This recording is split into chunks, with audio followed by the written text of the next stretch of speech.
el capítulo anterior vimos cómo la Suprema Corte tuvo que lidiar con este contenido que parecía casi contradictorio de la Constitución de 1917. Por un lado, esta Constitución preservó la herencia liberal del siglo XIX, el régimen de división de poderes, las garantías individuales. Al mismo tiempo, esta Constitución introdujo algunos artículos de carácter social, particularmente en temas educativos, en materia agraria, en materia laboral, que exigían una intervención mucho más agresiva, mucho más fuerte del Poder Ejecutivo en la vida social del país. Como veremos, este tipo de temas siguieron presentes en la agenda de la Corte durante la década de 1920 y 1930.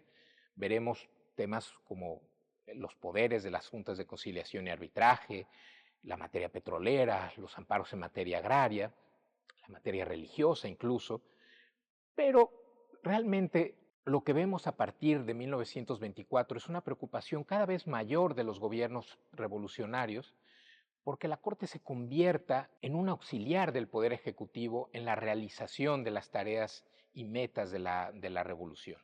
Es por eso que primero en 1928, por impulso del candidato Álvaro Obregón, y después en 1934, por iniciativa de Lázaro Cárdenas, el Poder Ejecutivo adquiere un poder de incidencia muchísimo mayor en la vida de la Suprema Corte. Primero, dándole al presidente la facultad de nombrar a los ministros de la Corte con la aprobación del Senado, y después convirtiendo el cargo de ministro en un cargo esencialmente sexenal. Esto sin duda permitió que la Corte contribuyera a realizar algunas metas del gobierno. Pensemos simplemente el tema de la expropiación petrolera en 1938.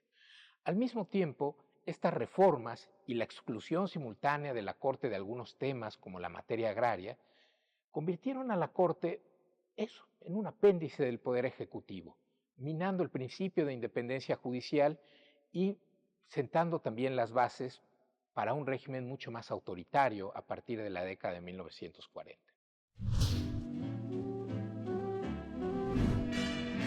En agosto de 1923, después de intensas negociaciones, el presidente Álvaro Obregón firmó finalmente los tratados de Bucareli, con lo que llegó a un importante acuerdo con Estados Unidos. Frente a la urgencia de Obregón, el presidente norteamericano Calvin Coolidge aprovechó muy bien aquella coyuntura representando a las petroleras estadounidenses que operaban en México. Exigió al gobierno mexicano dar marcha atrás en las restricciones impuestas a esas compañías como consecuencia de la nueva Constitución de 1917. Este corte en el orden constitucional en México por el golpe de Estado se considera en Estados Unidos un golpe de Estado que pues persigan al presidente y lo maten, lo asesinen, y entonces rompe relaciones con el gobierno de Obregón, ¿no? Desconoce al gobierno de Obregón y eso pues pone a Obregón en una situación muy complicada, ¿no?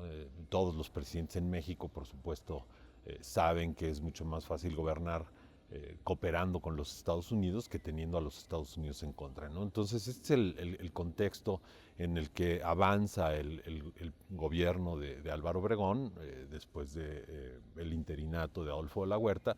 Obregón es presidente constitucional, gana la elección, es presidente constitucional y así arranca su gobierno, ¿no? En este contexto, en este ya un poco en esta dificilísima relación con las compañías petroleras.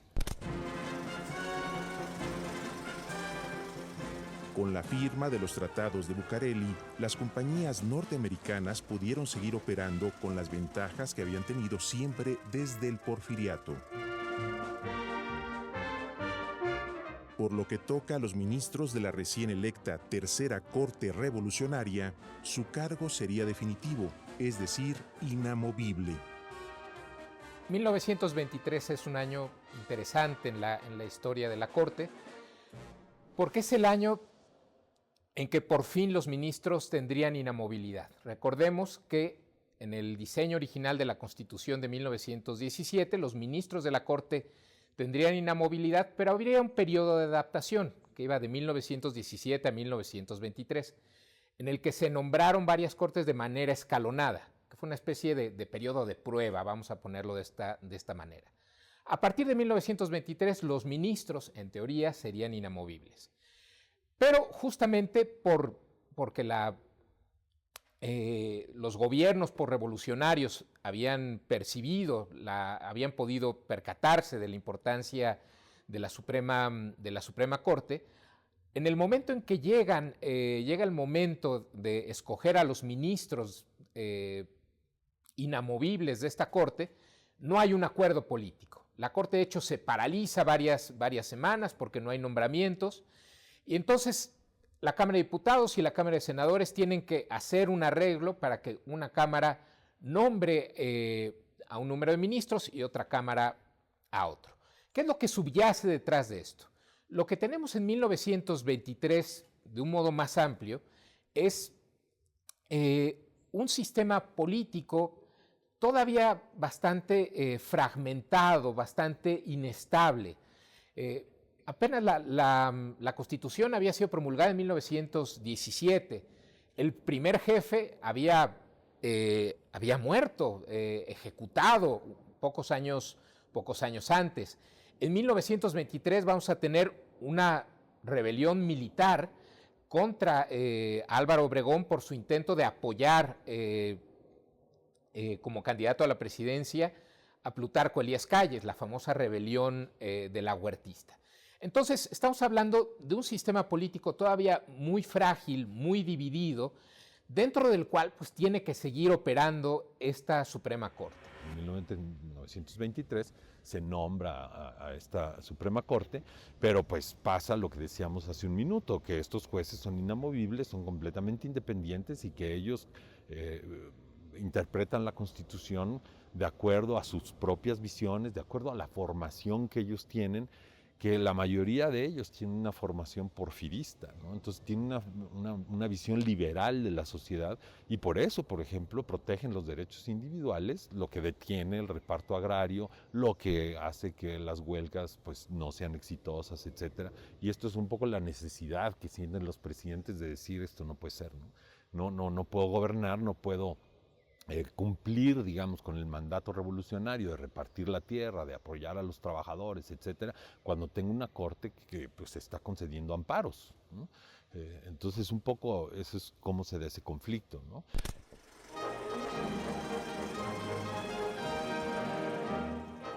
Al asumir la presidencia de la República, el 1 de diciembre de 1924, Calles podía contar no solamente con el respaldo del expresidente Obregón, sino también con el de la Corte, que los había apoyado a ambos. La rebelión de la Huertista, sin embargo, significó una llamada de atención para el presidente Calles, a fin de resolver definitivamente la inestabilidad provocada por las armas. Era urgente disciplinar e institucionalizar al ejército. Calles aprende muy bien la lección de la rebelión de la Huertista y es que es necesario controlar al ejército, institucionalizar a las Fuerzas Armadas. Finalmente, el ejército federal que existía en 1923 era un ejército heredado de la lucha revolucionaria, fragmentado a su interior en un montón de liderazgos, de poderes regionales, y Calles entiende que es necesario institucionalizar al ejército y subordinarlo a la autoridad del Ejecutivo. Me parece que ese es uno de los legados de largo plazo del presidente Calles que no debemos perder de vista. Esta idea de que el ejército debe ser un ejército de Estado, subordinado al comandante supremo de las Fuerzas Armadas, que es el presidente de la República. Junto al nuevo ordenamiento militar, Calles fortaleció la alianza con el movimiento obrero y enfrentó duramente a la Iglesia Católica mediante la aplicación estricta del artículo 130 constitucional y de su ley reglamentaria.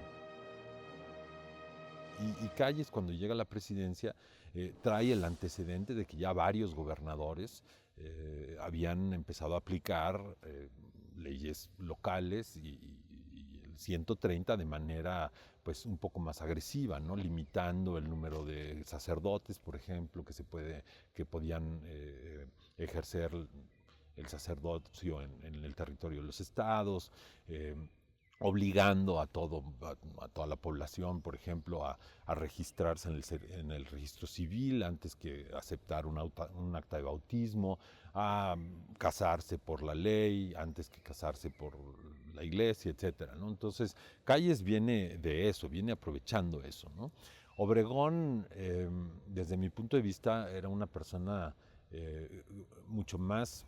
era muy duro, muy fuerte, autoritario en algunas cosas, si se quiere ver así, pero flexible a la hora de negociar. Era mucho más flexible que Calles. Calles no, Calles es mucho más inflexible, mucho más duro en sus juicios, quizá marcado también por lo que había pasado con De la Huerta, y él decide aplicar el 130, pero de una manera mucho más estricta, ¿no? Y empieza esta persecución, ¿no? a los sacerdotes, a todos aquellos que quieren ejercer o que habían podido ejercer hasta antes de 1917 sus derechos políticos, etc. Calles dice no, empieza a perseguir a la iglesia, a cerrar templos, a exiliar a miembros del clero, quitarles propiedades, etc. Y esto es lo que provoca la reacción de la iglesia, ¿no? La reacción del clero, que finalmente son los que suspenden el culto. Al igual que en el tema religioso, las decisiones de la Tercera Corte en materia laboral fueron de gran ayuda para el presidente Calles. Apenas comenzada su gestión, el máximo tribunal empezó a sostener una teoría audaz que marcaría la relación obrero-patronal durante décadas. En el modelo laboral de la Constitución de 1917 se genera una idea que no es exclusivamente mexicana, aunque sí se constitucionaliza por primera vez en México, que es cómo se van a resolver los conflictos entre lo que se llamaba entonces capital y trabajo. Los trabajadores tienen derecho, eso es desde luego importante, están reconocidos, pero las empresas son las que generan riqueza, digámoslo, esta es la condición. ¿Qué pasa si hay un enfrentamiento entre unas y otras? ¿Cómo se resuelve? Lejos de buscar una solución jurisdiccional ordinaria, un tribunal, un juez, como se daba en las materias civil, mercantil, penal, etc., entonces lo que se busca es encontrar un mecanismo de conciliación primero y después arbitraje. Y se genera una junta. En esa junta está representado el capital, así se decía, y el trabajo, con una intermediación del Estado. Entonces juntan estos tres órganos y se presenta esta discusión. La discusión es muy interesante porque por primera vez se resuelven jurisdiccionalmente, pero no judicialmente, aquí la distinción es un poco técnica, pero es importante, es decir, se resuelve por un tribunal que no está adscrito al Poder Judicial un conflicto de naturaleza jurídica. Digamos, si había un conflicto de arrendamiento, de cualquier otra cuestión, pues iba a un tribunal, al Tribunal Superior de Justicia de la Ciudad de México, al Tribunal Superior de Justicia de Aguascalientes, lo que fuera. Aquí no se va a un tribunal, sino que es un órgano nuevo. Y eso tenía una discusión interesante porque se rompía el modelo tradicional de la división de poderes. En el modelo tradicional había un legislativo, Cámara de Diputados, Senadores a nivel federal, había un ejecutivo, presidente de la República, y había un judicial, un tribunal, la Suprema Corte o el tribunal correspondiente, jueces, magistrados, etc. Y aquí de repente aparece un algo que es, oiga, ¿y qué son las juntas de conciliación y arbitraje? Están haciendo funciones de tribunal, pero no son un tribunal ni están adscritos al Poder Judicial. Esa es la enorme discusión y ahí participan algunos de los juristas más importantes de aquellos años, como Narciso Bassols, por ejemplo. Entonces, la Corte tiene que aceptar, tiene que darle forma a las juntas de conciliación y arbitraje y las tiene que incorporar a esta excepción en ese momento de la división de poderes. Y un segundo aspecto muy importante es esto. El artículo 13 de la Constitución prohíbe los tribunales especiales, cosa que es bastante razonable. No se va a decir fulano y tal cometió un delito o vamos a tener un tribunal especial para juzgar a esas personas. Esto no está. Y entonces la pregunta era, ¿las juntas de conciliación y arbitraje son tribunales especiales? Esta fue una discusión fantástica, ocupó mucho tiempo, hasta que el asunto, como pasa siempre con el derecho, se pacifica, se ordena, hay contradicciones de tesis, hay un momento, voy a llamarlo así, en una metáfora de turbulencia jurídica, hasta que el asunto quede.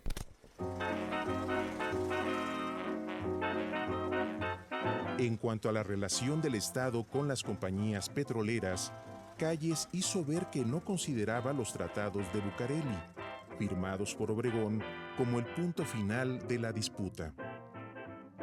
Y Calles, yo creo que al principio él piensa que ya llegó el momento en el que el Estado puede enfrentarse a las compañías, aunque de una manera, digamos, paulatina, ¿no? Es decir, acepta en un primer momento que pues, los tratados de Bucareli implican que no va a poder aplicar el artículo 27 de manera retroactiva, pero que sí puede hacer una ley del petróleo, por ejemplo, que le dé, digamos, que le abra un espacio para ir, dirían ellos, ordenando a la industria petrolera, ¿no? Irla encaminando hacia lo que la Constitución manda, ¿no? A concesiones de 50 años si se quiere, pero concesiones al fin y al cabo, y que las compañías petroleras reconozcan la propiedad del Estado mexicano sobre el subsuelo y sobre el petróleo, ¿no?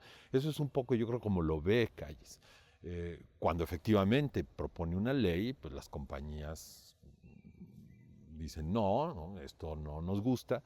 No nos gusta, no porque la ley en sí diga algo que sea anticonstitucional o esté fuera del marco legal, sino porque el camino por el que vamos pues implica que al final vamos a tener que reconocer que el petróleo no es nuestro, y entonces se oponen tajantemente a Calles, ¿no?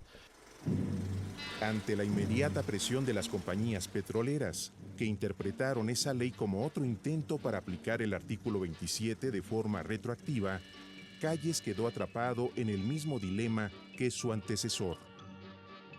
En noviembre de 1927, en un juicio promovido por la Mexican Petroleum Company, la Corte estimó que las autoridades no podían desconocer los derechos de las compañías para explotar el petróleo, que sus permisos de perforación no podían cancelarse por no haber acudido ante el gobierno a solicitar su confirmación, y que no había fundamento para limitarlos a 50 años.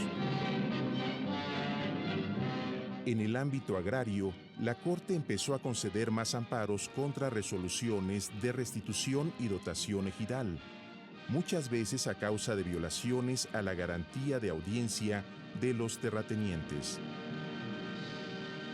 Ya desde la época de Obregón, desde 1922, se había empezado a desarrollar un reglamento más elaborado sobre cómo se tenían que hacer estos procedimientos de restitución y dotación ejidal, que sin necesariamente anular el poder que tenía el gobierno para repartir tierras, pues obligaba a seguir una serie de pasos, incluyendo, y esto es muy importante, la posibilidad de que los posibles afectados por una resolución de restitución o dotación ejidal pudieran ser escuchados y vencidos, es decir, una especie de procedimiento administrativo que tenía ciertos elementos de un juicio, ¿no? Y entonces eso abría la puerta a impugnar decisiones, impugnar este tipo de resoluciones por la vía del juicio de amparo. Entonces el Poder Judicial Federal pues tiene que empezar a conceder suspensiones o amparos a hacendados, terratenientes, propietarios que ven afectadas sus tierras por este tipo de resoluciones. Y donde la Corte y el Poder Judicial Federal lo que decían básicamente es, oye, está muy bien repartir tierras, pero hay que respetar primero la pequeña propiedad, como nos dice la Constitución, y sobre todo hay que respetar los procedimientos del reglamento y respetar la garantía de audiencia.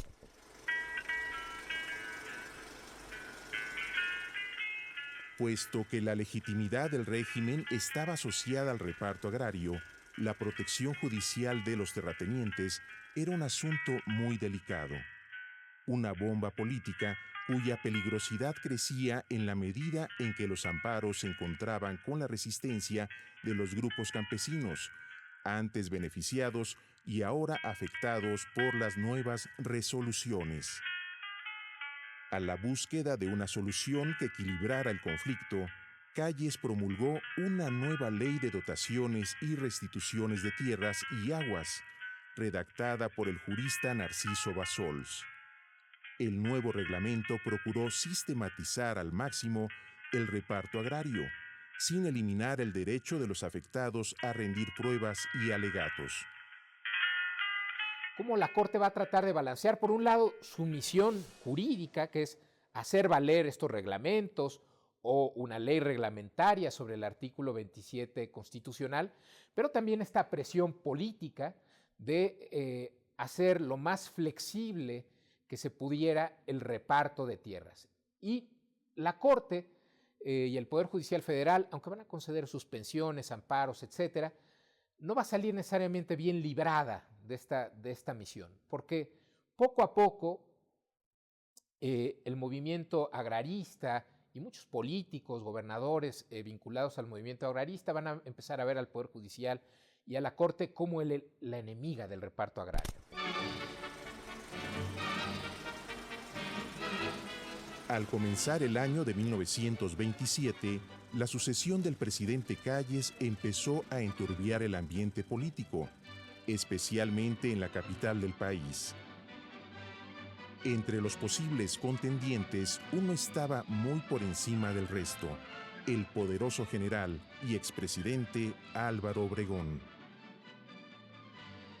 En el final del sexenio de Plutarco Elías Calles, con una guerra religiosa en el campo y muchos campesinos insatisfechos, el candidato Obregón vio que acusar a la Corte de aquel descontento era una manera segura de aumentar su popularidad de cara a las elecciones. Es una gran idea, digamos, cuando uno está haciendo una campaña política, pues identificar enemigos y culpables de todos los problemas que no se han podido solucionar. Y eso es lo que hace Obregón, ¿no? ¿Quién es el principal culpable? Ahí tienen a los jueces. ¿Qué es lo que necesitamos hacer? Modificar a la Corte, ¿no? Estos jueces que son conservadores, que son retrógradas, que son reaccionarios, ¿no? Estos mismos jueces que Obregón no objetó cuando se nombraron, siendo él presidente en 1923. Para 1928 ya los identifica como enemigos, ¿no? Y esto es una cosa muy común, o sea, no es particular de Obregón. Todos los presidentes, en todos los sistemas presidenciales, identifican a la Suprema Corte como un problema, porque la Corte es la que los limita. En abril de 1928, Obregón presentó su reforma judicial ante el Congreso. La propuesta más polémica tenía que ver con el nombramiento y duración de los ministros, pues, a diferencia de los constituyentes de 1917, Obregón quería que los ministros fueran nombrados por el Ejecutivo y ratificados por el Senado. Aunque en principio el cargo de los ministros seguiría siendo vitalicio, el presidente podría solicitar su remoción por mala conducta. Y entonces Obregón dice: ¿saben qué? La verdad es que el mecanismo creado en 1917, es decir, que las legislaturas estatales fueran las encargadas, ¿no?, de proponer a los candidatos a ser ministro de la Corte, decía, no ha funcionado. ¿Por qué? Pues porque las legislaturas se han dejado llevar por grillas locales, por politiquería local, y es mejor que el Ejecutivo, consciente del alto sentido de su responsabilidad, de su visión de la nación, asuma este nombramiento. Es decir, que a partir de ahora sea el presidente el que proponga a los ministros de la Corte y que sean ratificados por una mayoría del Senado. Esto cambia completamente las coordenadas del juego político en el que se inscribe la Suprema Corte por varias razones. Primero, porque eso significaba que a finales de 1928 iba a haber una nueva Corte, ¿no? Es decir, la famosa Corte inamovible de 1923 terminaba en su quinto año, lo cual indica claramente que el candidato Obregón quería tener una Corte hecha a su medida. Aunque Obregón ganó fácilmente la elección presidencial del 1 de julio de 1928, días después cayó asesinado, mientras celebraba con sus colaboradores en un restaurante del pueblo de San Ángel. Aunque el crimen fue cometido por un militante católico, José de León Toral, muchos obregonistas sospecharon que el principal aliado político de Calles, Luis N. Morones, había estado envuelto en el ataque. A fin de evitar una nueva guerra civil, Calles pactó con los principales jefes del ejército el nombramiento de un presidente interino y políticamente neutral. Es decir, nadie disputa, por supuesto que nadie disputa el liderazgo de Obregón, pero desaparecido Obregón, pues ese grupo se divide y entonces empiezan a decir, tú eres culpable, no, fuiste tú, ¿no? Los más leales a Obregón se enfrentan a los más leales de Calles, ¿no? Y este enfrentamiento lleva al nombramiento de Emilio Portes Gil. Emilio Portes Gil como una persona, digamos, que está por encima de esas disputas y que los dos grupos identifican como alguien que puede ser neutral y que realmente puede llevar al país a la organización de una nueva elección que permita, digamos, el tránsito a otra vez al orden constitucional.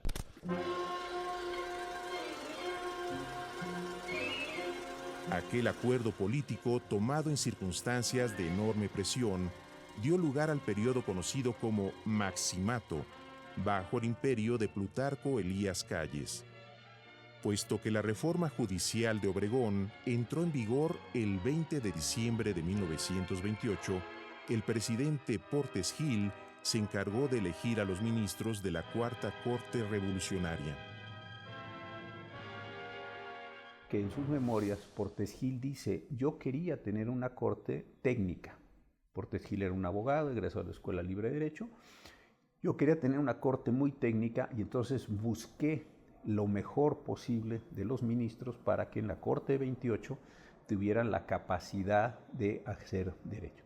Y esta corte que va del 28 al 34 es extraordinariamente importante desde mi punto de vista por una razón. Al mismo tiempo que se estaba reestableciendo la corte, es un periodo donde se emite muy importante legislación nacional.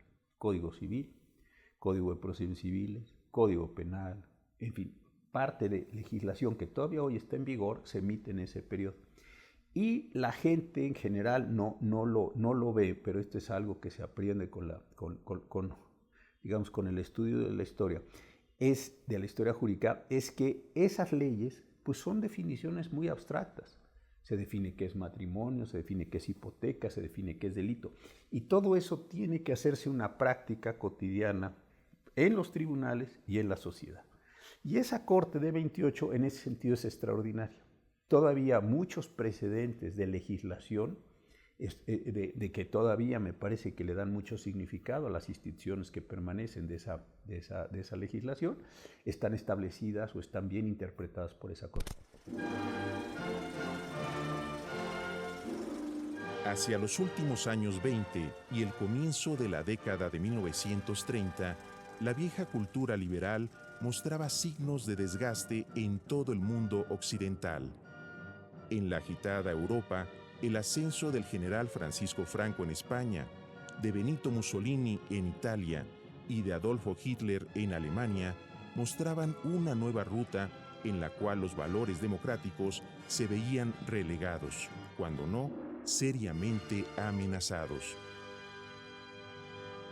E incluso dentro de México, dentro del mundo jurídico, ya para finales de los años 20 estamos en un momento en que la vieja cultura liberal, individualista, heredada del siglo XIX, estaba siendo reemplazada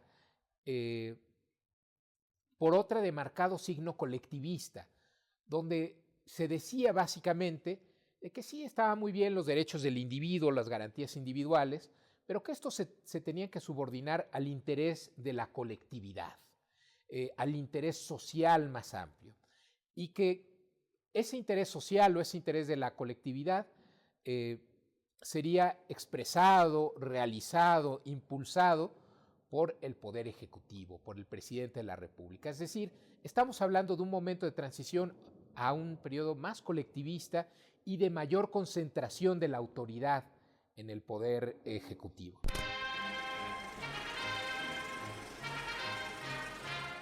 Para 1930, la llamada Gran Depresión, provocada por la caída del mercado de valores en Estados Unidos, tenía ya graves repercusiones en la economía mundial, lo cual fortaleció la tendencia al proteccionismo estatal en muchos países. Por lo que toca a la Suprema Corte de México, su interpretación constitucional fluctuó entre la arraigada tradición liberal defensora de garantías individuales y la colectivista de aquellos años. Entonces vamos a ver en las cortes que van a ir evolucionando, ¿no? En estas cortes revolucionarias van a ir evolucionando de proteger las garantías individuales hacia un discurso mucho más social, terminando en sentencias, ¿no? Y jurisprudencia que básicamente dicen que cuando un individuo se enfrenta a la sociedad tiene primacía y entonces los derechos sociales deben de privar, ¿no? Y esto es lo que le va a dar mucho más fuerza al presidente de la República para poder llevar a cabo tanto la reforma agraria como el apoyo al movimiento laboral, que son básicos para la estabilidad, digamos, ¿no? En este nuevo modelo que surge de la Constitución de 1917, ¿no? En marzo de 1929, Calles encabezó la creación del Partido Nacional Revolucionario, a fin de llamar al orden a las fuerzas potencialmente disruptivas de la revolución, mediante una federación disciplinada de jefes militares, caciques y organizaciones locales. Y viene esta gran idea de hacer el PNR, ¿no? El PNR, que no es propiamente un partido político, sino es más bien como una federación, un agrupamiento de partidos más pequeños, pero que se constituye como un espacio de negociación, digamos, ¿no? Y este espacio de negociación incluye varias cosas, ¿no? Incluye, por supuesto, el tránsito hacia esta nueva elección y va a incluir después, por ejemplo, la negociación de la no reelección del presidente, de la no reelección de los diputados, de la no reelección de los senadores, etcétera, para poder ampliar, digamos, la base política y los caminos para poder llegar, ¿no? Y entonces esto ordena otra vez el proceso político y eso es lo que le permite a Portes Gil pues tener estos 2 años, digamos, de relativo éxito. En realidad, lo que estaba detrás de esa reforma era facilitar el control del partido sobre la clase política. Pensemos en alguien que quisiera hacer una carrera política, consolidar un grupo de poder en el largo plazo. Si no podía reelegirse, pero, no sé, podía volver al Senado o a la Cámara de Diputados después de un periodo, etcétera, en realidad donde tenía que hacer méritos no era necesariamente con los votantes, sino con el partido.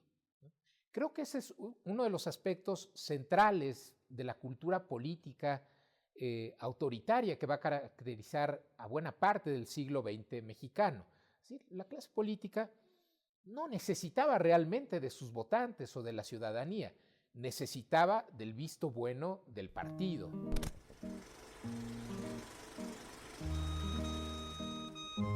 A fin de reforzar la influencia del presidente, el Poder Ejecutivo excluyó al Judicial del reparto agrario, uno de los temas más sensibles de la agenda revolucionaria.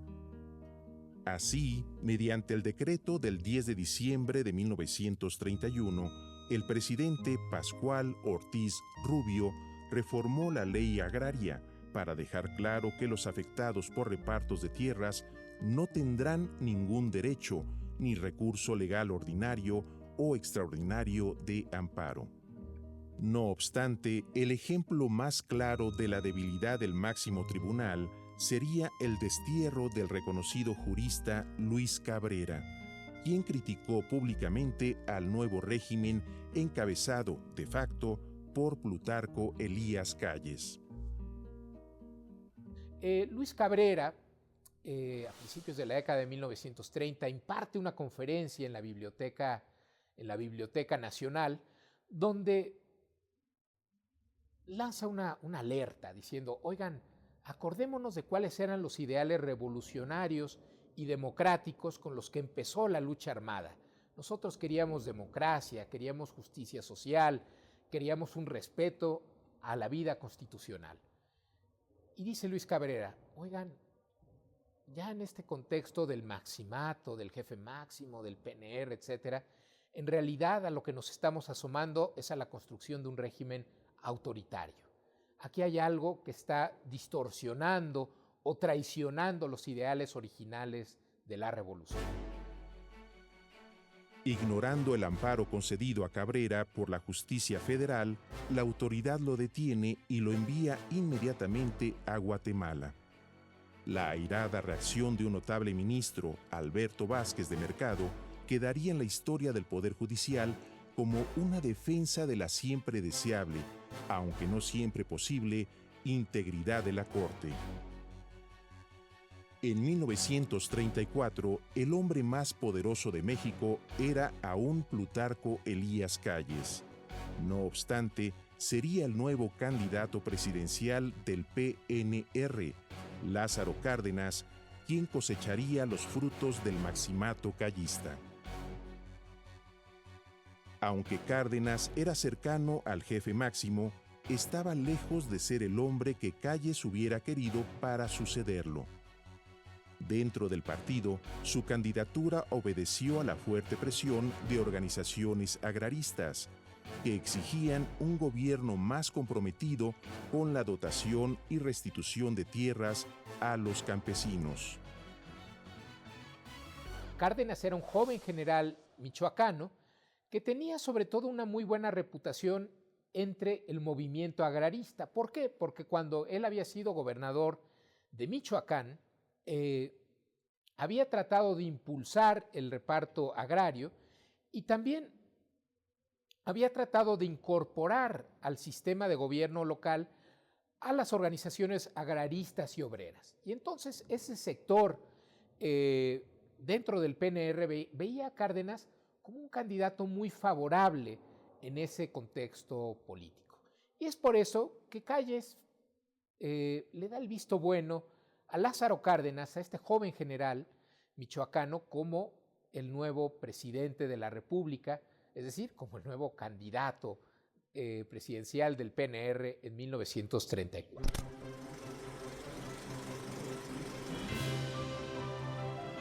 Durante su campaña, Cárdenas dejó muy claro que utilizaría todo el poder del Ejecutivo para cumplir su programa de reivindicaciones sociales y que no se dejaría estorbar por los jueces en ese sentido.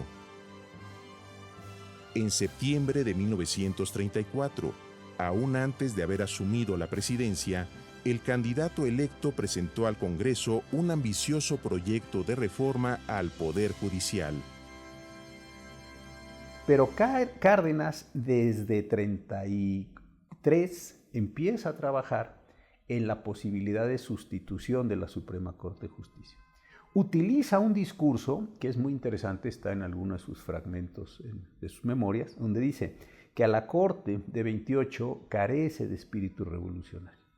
Yo no sé si efectivamente consideraba que carecía de espíritu revolucionario o pensaba que los ministros que habían sido designados en 28 le tenían una lealtad a Portes Gil o le tenían una lealtad al propio Calles. Entonces, esta es una discusión que creo que es muy difícil de resolver, pero bueno, cualquiera que haya sido la condición, lo cierto es que cuando Cárdenas asume el poder, presenta una reforma constitucional que tiene dos dimensiones. La primera es que sustituye o suprime a todos los ministros de la Suprema Corte de Justicia.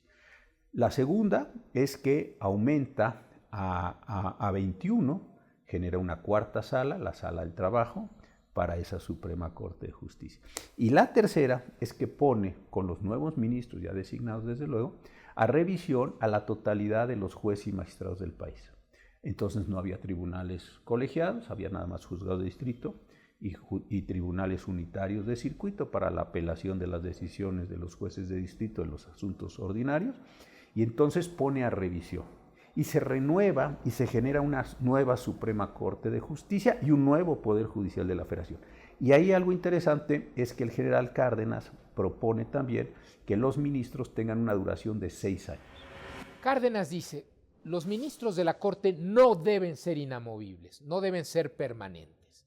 Los ministros de la Corte deben tener una duración máxima que tiene que coincidir con el periodo presidencial. Es decir, los ministros de la Corte deben estar en su lugar únicamente por 6 años. ¿Por qué esto es tan radical y tan importante?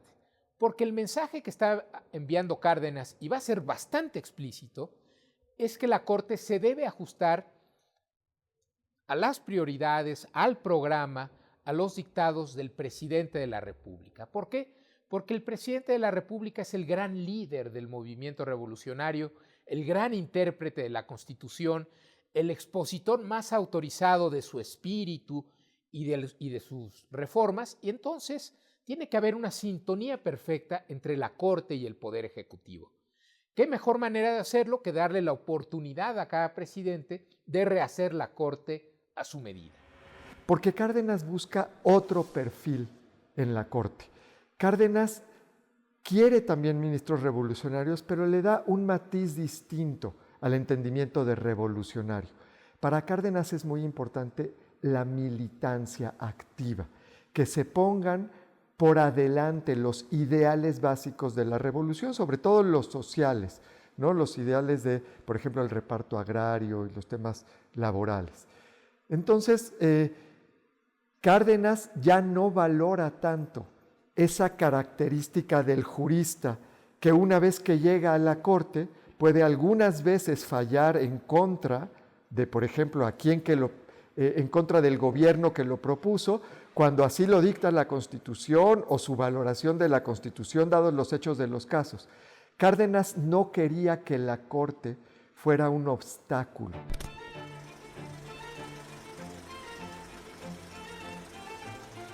Como parte del proyecto judicial cardenista, los trabajos de la Quinta Corte fueron acompañados por una nueva ley orgánica del Poder Judicial de la Federación, una nueva ley reglamentaria del juicio de amparo.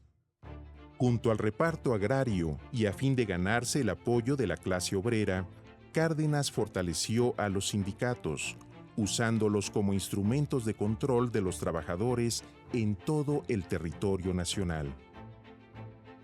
Para lograr tal propósito, el gobierno promovió, por un lado, la tolerancia de las huelgas por parte de las juntas de conciliación y arbitraje en perjuicio de los empresarios. Por el otro, se aplicaron estrictamente las llamadas cláusulas de admisión y exclusión en los contratos colectivos de trabajo.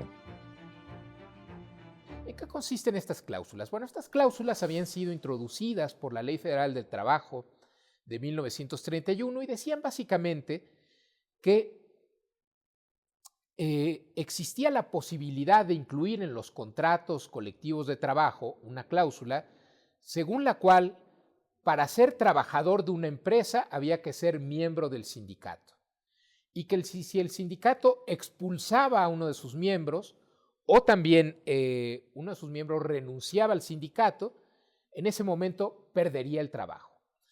Estas cláusulas, ¿qué implican? Implican un control brutal de los sindicatos sobre sus agremiados. Porque si un agremiado se sale del huacal, ¿no?, le empieza a jugar chueco al sindicato o quiere fundar un nuevo sindicato, etcétera, va a perder su trabajo, ¿no?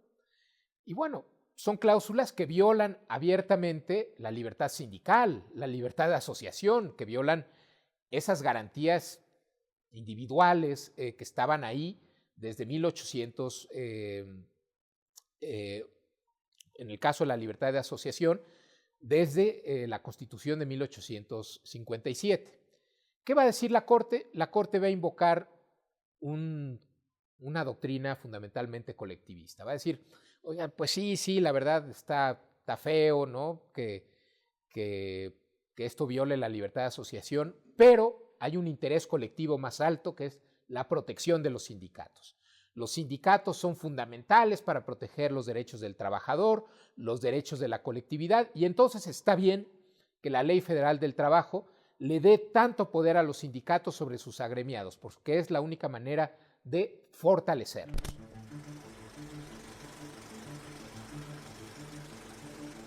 La Corte apoyó también otra de las grandes metas del cardenismo, la resolución definitiva del conflicto con las compañías petroleras. La iniciativa no provino en este caso del presidente, sino de los mismos trabajadores del petróleo, que en agosto de 1935 formaron un sindicato único para toda la industria, el Sindicato de Trabajadores Petroleros de la República Mexicana. El problema es cuando los trabajadores de la industria petrolera se organizan y deciden hacer un sindicato nacional de trabajadores de la industria petrolera, ¿no? Y esto lo que provoca es el debilitamiento de las empresas frente a ese sindicato. Que pues, una empresa puede tener un problema con sus trabajadores y eso se convierte en la amenaza de la paralización de toda la industria, ¿no? Y ese conflicto es el que se da ahí. Cuando viene el primer conflicto, en ese contexto, y una junta de conciliación y arbitraje le da la razón a los trabajadores, las empresas dicen, pues simplemente no vamos a acatar esto, ¿no? Simplemente no vamos a acatar eso, y la Suprema Corte nos debe dar la razón. Y cuando la Suprema Corte dice, no, las juntas de conciliación y arbitraje tienen el imperio para poder decidir, sus decisiones son legales y se deben acatar, entonces cuando las empresas dicen, pues también desconozco a la Suprema Corte, que es lo que abre la puerta para que el presidente Cárdenas expropie la industria, ¿no? Por eso decía que el conflicto con la industria petrolera no se va a dar por el artículo 27, se va a dar por el 123.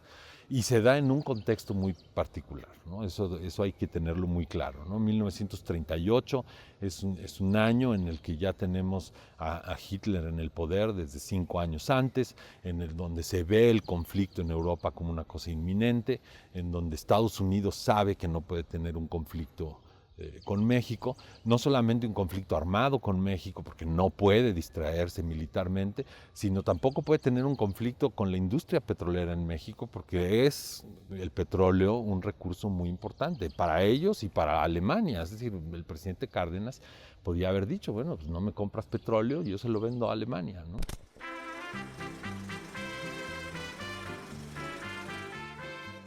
Pocos días después de la expropiación petrolera, el presidente Cárdenas encabezó otra acción que dejaría una huella imborrable en la historia de México: la fundación del Partido de la Revolución Mexicana. Cárdenas logra ver que para relanzar la revolución, el proyecto revolucionario, es necesario pues hacer realidad esas promesas, al menos proyectar las expectativas hacia el futuro, ¿no? Y lo primero que tiene que hacer es deshacerse de Calles y el callismo, y después, digamos, cambiar de rumbo y apuntar, digamos, hacia estas promesas sociales revolucionarias. Y como decía, esto va a cuajar políticamente en el Partido de la Revolución Mexicana, un partido en donde se incorpora al sector agrario, al sector obrero y al sector militar, y en donde la Corte Suprema y el Poder Judicial de la Federación ya, digamos, comparten esta militancia cardenista. Organizado a partir de su predecesor, el PNR, el nuevo partido era mucho más que un mero cambio de nombre. Con la fundación del Partido de la Revolución Mexicana, el proyecto corporativo e hiperpresidencialista de Cárdenas alcanzaba su máxima expresión.